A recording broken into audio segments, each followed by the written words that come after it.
Okay. All right, we are ready then, I guess. What time is it? I don't have a... All right, it is 4:08, and this is the meeting of the Library Trustees. It's August 24th. We do have a quorum, and I think we all got the minutes and then the updated minutes, right?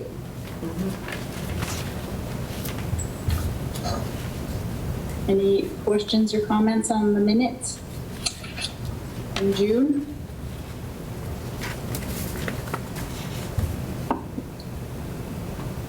Hearing none, I will accept a motion to accept the minutes. So moved.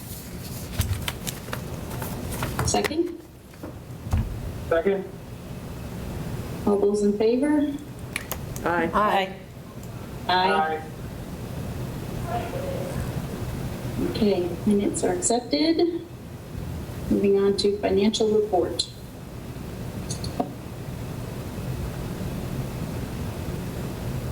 So here is the account summary for 8/24/2021.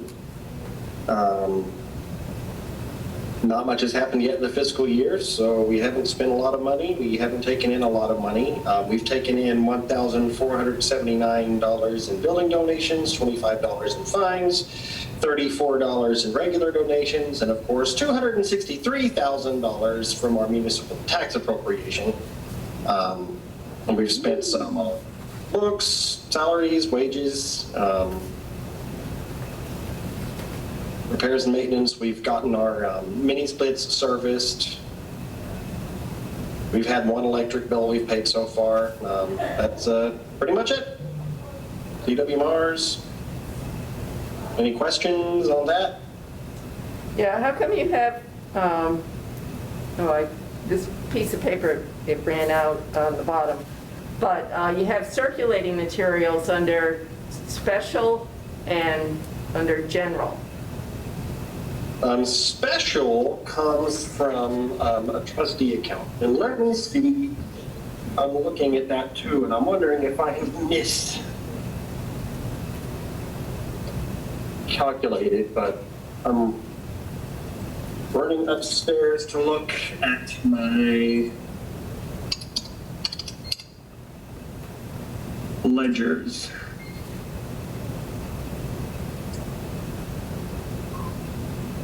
I'm just going to look at this closer.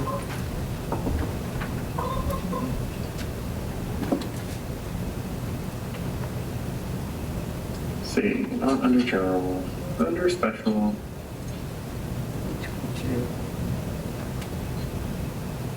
Let me know if my chickens get too loud and I'll mute.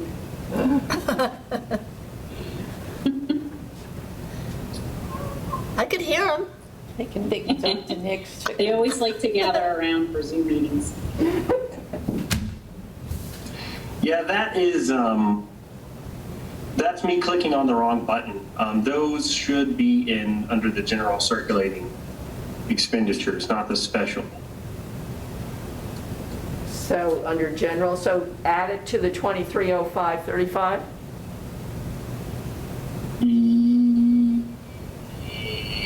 Hold on. General. Yes, exactly.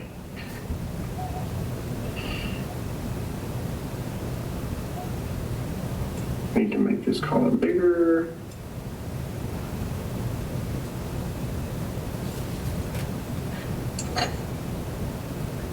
Yeah, so I've got special expenses coming out of our operational allocations, which isn't even possible. I've just got to change the account that they populated from in the ledger tree.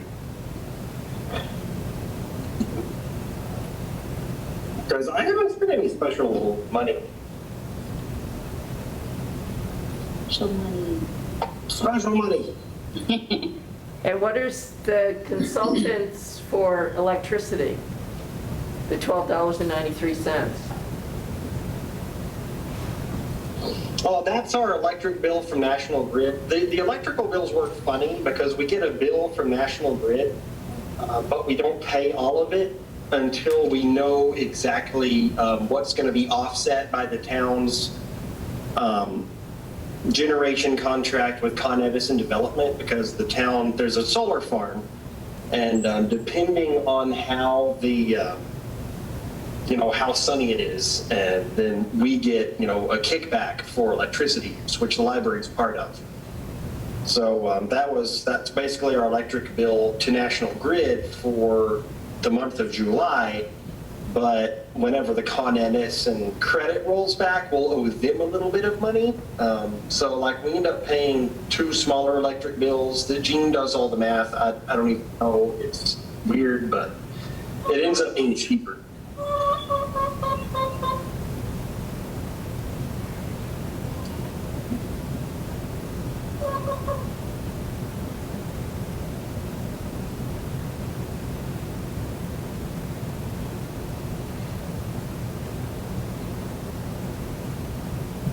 And I don't have it in this packet for this meeting, but in the email I sent all of y'all, there is a report for the interest earned on the accounts for last fiscal year for the special accounts. So those have been reconciled with Gene, and we have our final balances carrying forward into the next fiscal year. So that was as of June 30th, that interest earned? Yes. I'm not going to pull that.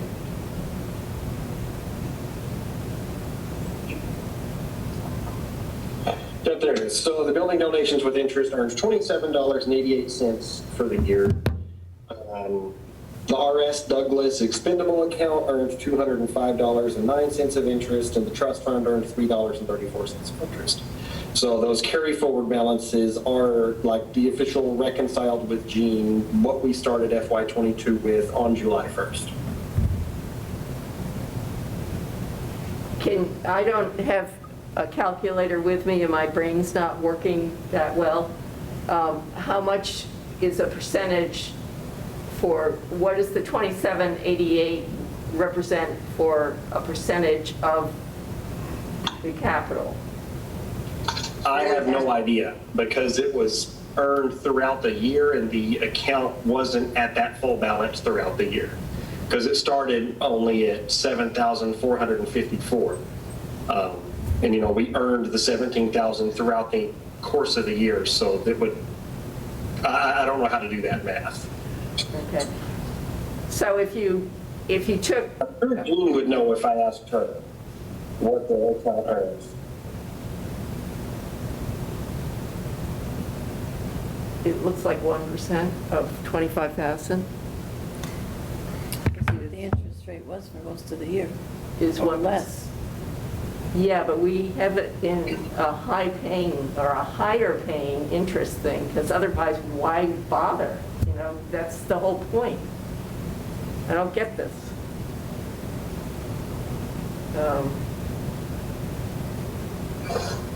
And the Douglas, RS Douglas, has 10,000 in there and they get $205. So But those are different kinds of accounts. So there's laws that determine what kind of municipal funds can be invested in what kinds of accounts. And so the building donations is a donation account. And Gene has assured me that it's where it can earn the best interest possible.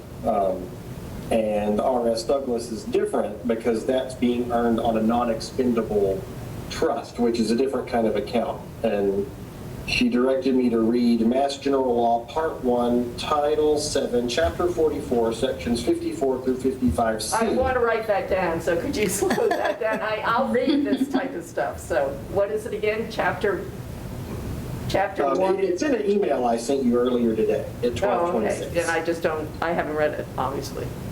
Okay.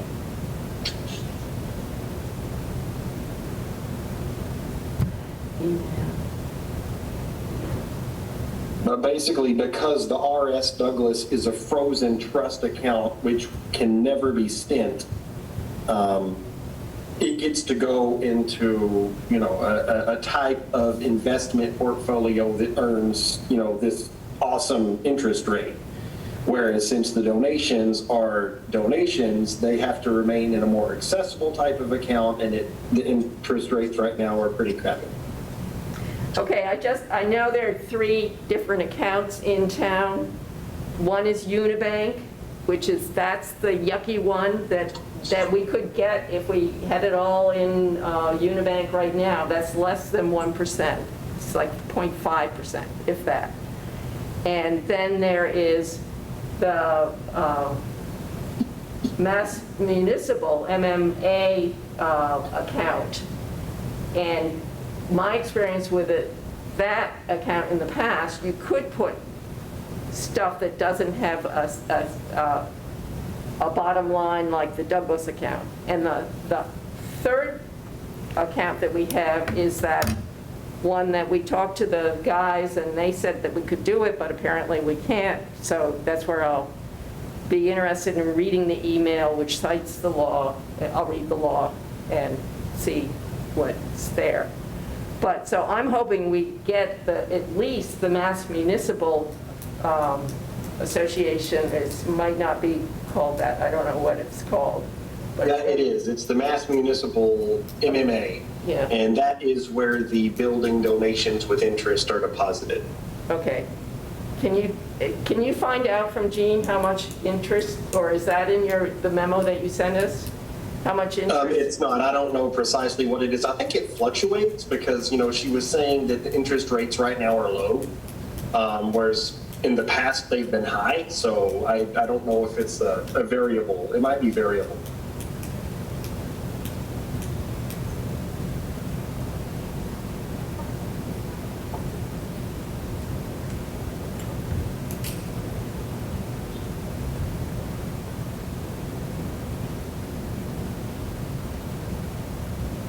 Okay, we good with the financial report?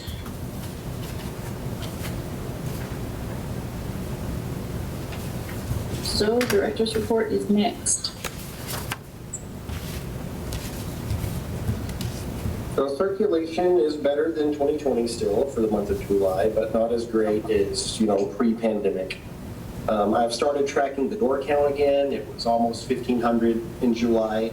I wasn't bothering to count for the previous year because we were, closed quite a bit. And even when we were open, we were, curbside and doing all sorts of other stuff. So the door count didn't matter. But it is going to matter for MBLC stats for next fiscal year. So that's coming back. The reclassification project is almost done. We can see the light at the end of the tunnel. 93.5% of the collection has been recatalogued. Summer reading program is pretty much concluded. We're waiting on, kids to come in, bring in their scavenger hunt sheets and their summer reading challenge sheets. We've had a total of 25 kids fill out post-story walk surveys to bring in and claim a prize. So, I don't know how many people have actually done the story walk, but we've had 25 actually, come in, get a survey, draw a picture of, what their favorite part of the book was, that kind of thing, and get some reading prize. Tomorrow, Fred Fontaine and I are going to make a last run to Grafton. I've been in Grafton a lot over the past week disassembling shelves. And so I had the math done. They had a whole bunch of, single-sided, wall-mounted cantilever shelving units, which I wanted. And then they had double-sided shelving units too, which, they're superior to the shelving that we have. So I was hoping to get enough that I could replace all the shelves on the first floor and in the archive and put some in the basement and just, have a lot of shelves on hand. And everything was going according to plan. But Beth, the director in Grafton, told the town administrator that I was going in to get first picks of this stuff before they called in a scrapper. The town administrator apparently didn't tell the facilities manager that. So last Tuesday morning, I showed up at what was their temporary facility, which they moved out of to start disassembling stuff. And there was a metal scrapper there. And he kind of looked at me saying, "You're not supposed to be here." I kind of looked at him saying, "You're not supposed to be here." And what ensued was kind of like, two possums fighting over mounds of garbage. But he had already taken out a lot of the stuff that I had wanted, but he didn't touch what I had, already taken apart and set aside. So in the end, we kind of are getting what we're getting. It's not enough to do, to replace the shelves upstairs, but I'll be able to replace these old shelves that we have in the basement that we're using in the archive, assemble some more, have some left over for, if we ever get, to kind of renovate down here. And the single-sided shelves will definitely be useful. I can put some in the friends room for sorting. I can put some in the children's room for story time books, and I can put some in my office / circ workroom for holds and that kind of thing. But so what we're getting is 26 double-sided, 8 single-sided, and if we were to buy this all brand new, it would be $20,000 worth of shelves. So I'm kind of tickled and happy, but it has been a slog. Tomorrow, me and Fred have to go get like the frames. He has a big flatbed trailer. So that's sort of the last piece. I've gotten all the little stuff, the shelves themselves and what mounts them to the frames and the baseboards and whatnot, but the frames themselves don't collapse because you don't want them to collapse. They've got to hold up a lot of books. But that's almost done, and after tomorrow, hopefully, we'll have all of that in the building to kind of slowly figure out where we can put it, what to do with it, and it'll extend our shelving capacity considerably. Our internet hotspots from the NBLC have been processed. They are circulating. They're all currently out. They seem to be pretty popular, and no one so far has called with, not knowing how to use it or be able to use them. So they're pretty self-explanatory. So we're checking out the internet. Yay, that's awesome. And backtracking a bit on what I talked about last month, because the last meeting I was talking about shifting collection development and not buying as many ebooks because I was mad because the NBLC is not counting digital loans being loans to other libraries' patrons toward our non-resident circulation offset, which determines how much money we get for library incentives. That said, we've got like 10 local patrons waiting on hold for a digital copy of The Four Winds by Kristen Hanna. And, I can't justify not filling that need because I want to make a statement to the NBLC. So patron needs need to come first and, just need to deal with it. And the only other thing... The only other thing I have to report is that we're going to stop using Better World Books for our discards and weeds because Baker and Taylor has launched a new program called Sustainable Shelves. And so it's kind of the same thing. We can scan what we've weeded and they will determine what, they'll give us credit for if we send it to them for resale. But unlike Baker and Taylor, they'll actually take everything. So if we have a book sale and we want to get rid of what's left, we can scan it. Baker and Taylor will give us credit for some of it, but what they don't give us credit for, we can still send. Whereas Better World Books will only take what is available for resale, and they won't take anything for recycling.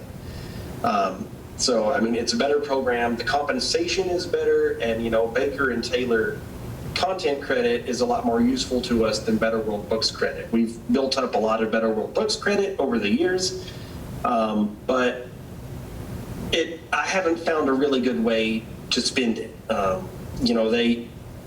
Whatever you buy from them is going to be something like, a library discard or a used book or something that's already marked up and it's not going to be new.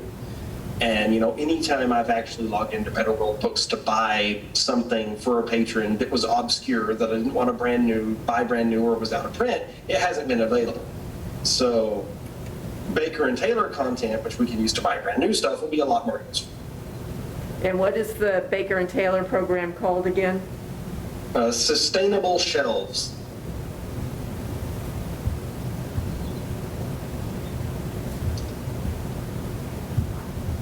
That sounds great.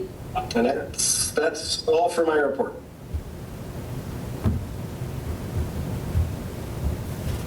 All right. All right, old business, we have building projects. Looks like we are at a standstill at the moment for handicap access and electrical systems. I know that Dick is out there talking to people. Because the custom alarms actually came by to do an estimate on what it would cost to add an alarm to the back and, you know, change our security system and whatnot to accommodate his plans. So I know he talked to them. Great. But yeah, just waiting. Meeting. And the attic door. I'm getting a second opinion from a local designer his name is Brad Reardon.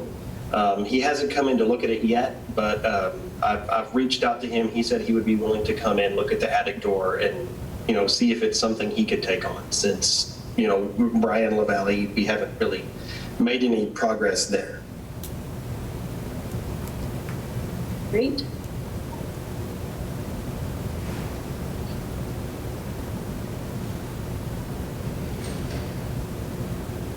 And under other, we had a broken lock. We did. It was kind of a funny story because Rebecca and Gail's daughter, Kate. Gail's daughter, Kate, was here to sort through our DVDs that we've had donated because she's a cinemaphile. She knows DVDs. She actually works in interlibrary along with the Massachusetts library system. So we had her come in to look at the DVDs, which we've had donated, to just, you know, to tell us what we should add to the collection because it's rare, and what's good, and then what we should just sell. She and Rebecca went outside a couple Thursdays ago whenever we had that really big storm come through that had the line of black clouds juxtaposed against a blue sky. And just to be a smart aleck, I ran behind the door and locked the deadbolt while they were outside. Only it wouldn't unlock. So I actually locked them outside and then had to take it apart with a screwdriver to get the door back open. But the deadbolt was broken. It wore out. And it was better than, you know, closing and finding out we weren't able to close the door. So it actually, for about a week and a half, we were locking the front door with a trowel that could like stick between the two inside handles and just kind of wedge it shut because we were waiting on Brian from Blackstone Valley Locks to come fix it. But he's in the hospital with COVID, so he's not able to do that. So Brian LaValle just replaced it. We weren't able to fix the old lock. It had to be replaced with something new. So then I had to go get keys copied for everybody. But so if you're a trustee who has a key to the front door, you need to throw your old one away and come get a new one because the old front door key won't work.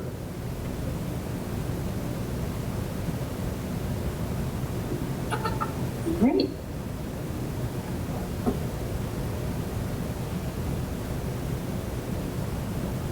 All right, any update on the remote meeting situation as we meet half remote, half in person? Apparently, the selectmen's meeting last week was canceled because they didn't have a quorum, and that's when they were going to discuss it. And so they are meeting tonight at 7. And I did pass on to them our motion that we made, and I know that Danielle spoke with Lisa, the secretary, quite a bit about it on the Friday before, or the Thursday or Friday before last week. So I don't know what's going to happen. We'll see. Hopefully we're okay. Hopefully.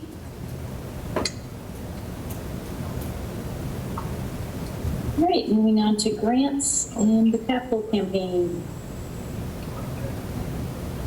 We're 26% of the way to our $400,000 goal. Woohoo! Last week we were 25.5, so we've made a progress of of 0.5% in the last month. I said week, but month. That's good. And aren't you applying with some friends' money, or for some friends' money for another type of grant for something or other? I can't remember what it was. Oh, well, that was for museum passes. Oh, museum passes, okay. But you haven't heard from them yet? Not yet.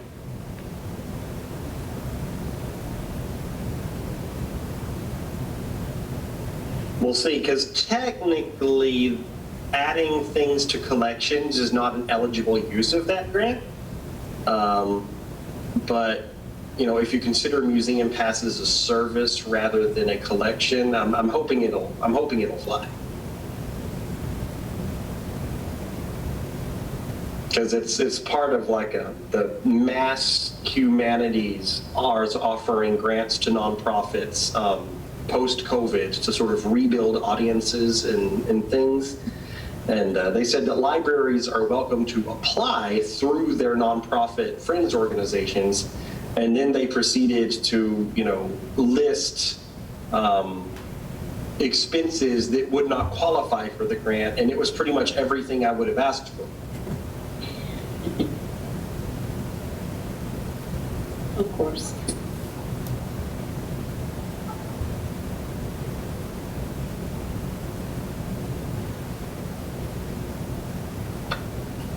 Anything else under grants?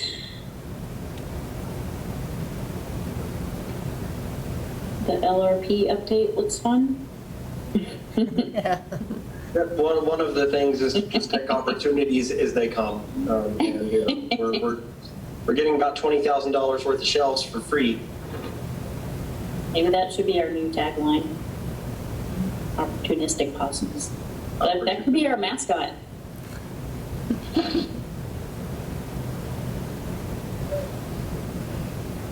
All right, moving on to Friends.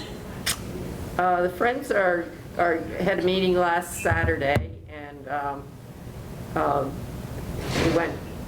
it went well. Everybody's enthusiastic about the upcoming auction. If any of you trustees want to donate anything, and I'm thinking, Kate, don't you want to donate a chicken or something like that? One of those nice chickens that is clucking Yeah, next to you, or that's in the freezer? I don't know about chickens, but I've got something I can do. Okay, good.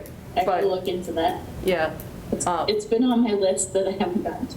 Okay, because our deadline is hopefully by September 9th, because, September 9th. yeah, because Donna Metz, who's writing up all the items, she needs to know sooner than later.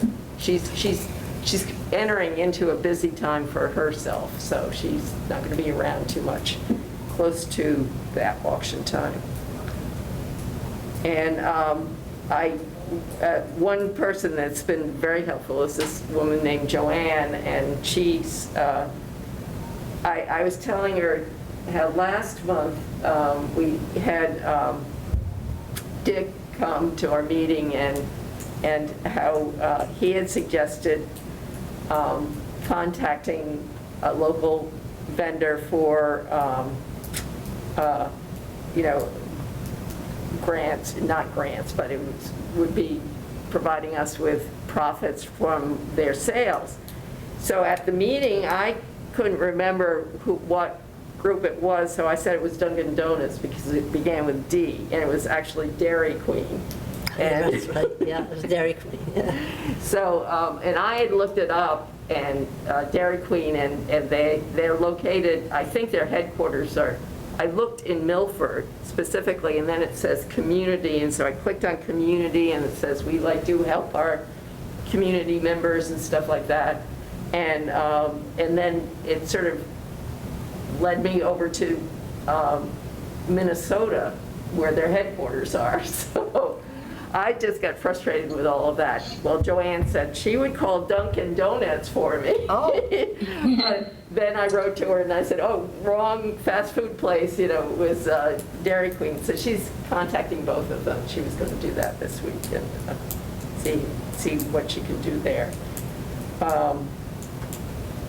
one of the things that we decided to acknowledge I guess we're printing out a catalog, and Justin knows how to do this better than I do, and so does Donna, that will be available in paper form at Oktoberfest, or for anybody that wants to look at a paper copy of the auction items. But since Louis Tessino was so generous in giving $1,000 for towards it as a donation, I had also sent out I actually only sent out one other request that was somewhat decent last year that we got for, there's another person I should actually try as well. I think of these things at 3 in the morning, and then I go back and dream, and then I forget about it. So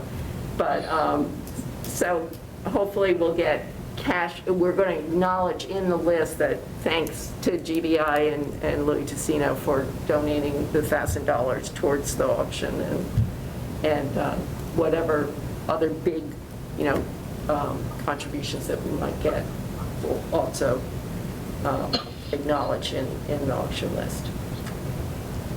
So that's all I can think about there. Great.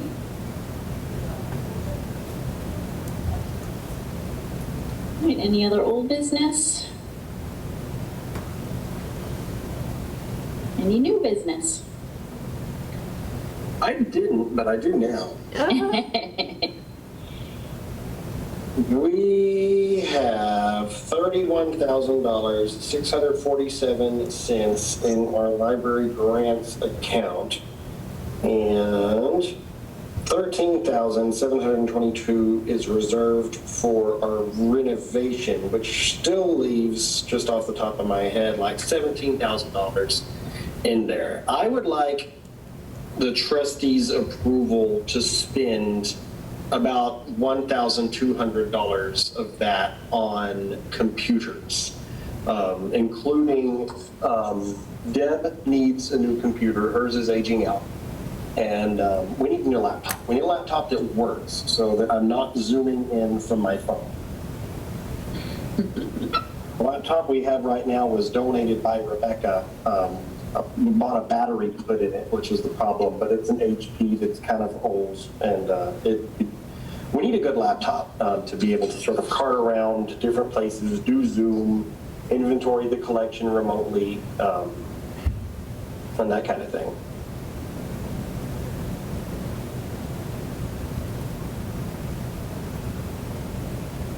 Yeah, I would agree. You need it. Sounds good. Yep. I'll make a motion that we appropriate $1,200 from the LIG MEG money for the purpose of purchasing a laptop and for a better laptop, and as well as one for the children's librarian, a computer for the children's librarian. All right, do we have a second? Second. I'll second. Any other discussion?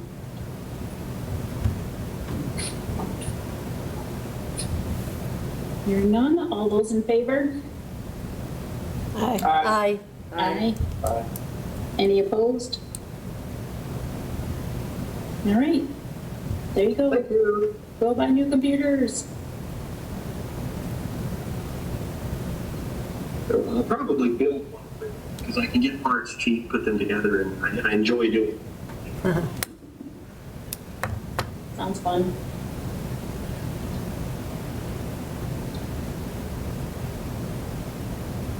All right, if there's no new business, next meeting is September 28th.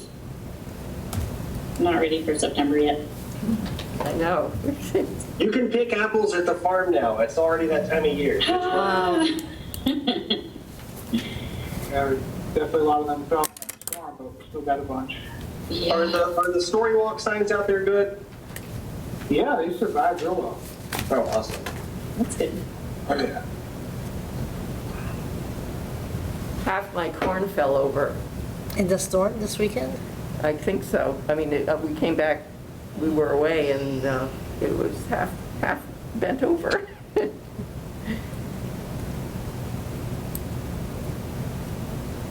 We didn't lose too much.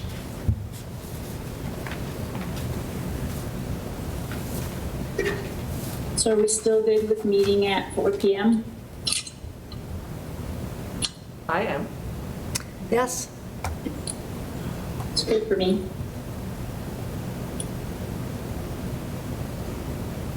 All right. I will accept a minute to adjourn the meeting then. I'll move that. Second? All those in favor? Aye. Aye. All right. Meeting adjourned at 4:05.